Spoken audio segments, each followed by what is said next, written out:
दरअसल आपको बता दें, राजस्थान में भारतीय जनता पार्टी की जीत के साथ पार्टी के अंदर की खेमेबाजी को लेकर अटकलें काफी दिनों तक चली थी। मुख्यमंत्री का चेहरा तय होने के साथ ही यह भी साफ हो चला था कि पार्टी का केंद्रीय नेतृत्व ही प्रदेश के महत्वपूर्ण फैसलों में अपना दखल रखेगा। लेकिन जिस तरह से 3 हफ्ते से ज्यादा वक्त के लिए मंत्रिमंडल का विस्तार टलता गया, उसके बाद एक बार फिर धड़ेबंदी को लेकर बीजेपी की ओर सबकी निगाहें उठने लगी थी। माना जा रहा था कि वसुंधरा राजे को मुख्यमंत्री पद की रेस से बाहर होने के बाद पार्टी उनके समर्थक नेताओं के जरिए संतुष्ट कर सकती है और राजे के करीबी माने जाने वाले नेताओं को भजन लाल मंत्रिमंडल में जगह मिल सकती है। खास बात यह है कि इन नेताओं की फेहरिस्त में तजुर्बे वाले और सदन को चलाने वाले अनुभवी नेता भी शामिल थे।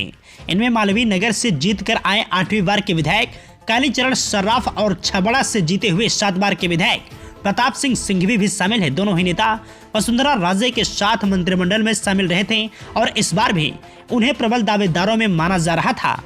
दरअसल वसुंधरा राजे के साथ मंत्री के रूप में काम कर चुकी अजमेर दक्षिण से विधायक और प्रदेश का बड़ा दलित चेहरा अनीता भदेल भी मंत्री पद हासिल नहीं कर पाई। इसी तरह निवाहेड़ा से जीत कर आए पूर्व कैबिनेट मंत्री रहे श्रीचंद कृपलानी को भी भजन लाल की कैबिनेट में जगह नहीं मिली। डेगाना से जीते हुए अजय सिंह किलक और बीकानेर से पूर्व विधायक सिद्ध कुमारी भी चर्चा के बाद मंत्री पद की रेस से बाहर हो गए, तो बहादुर सिंह कोहली भी मंत्री पद हासिल नहीं कर सके।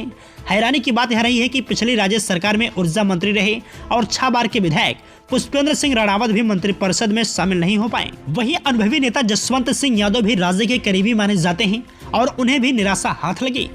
अलवर के पूर्व सांसद और तिजारा से जीत कर आए महंत बालकनाथ को मुख्यमंत्री से लेकर मंत्री पद के दावेदार में लगातार गिना जा रहा था, लेकिन शनिवार को हुए भजनलाल कैबिनेट के विस्तार में बालकनाथ का नाम शामिल नहीं था।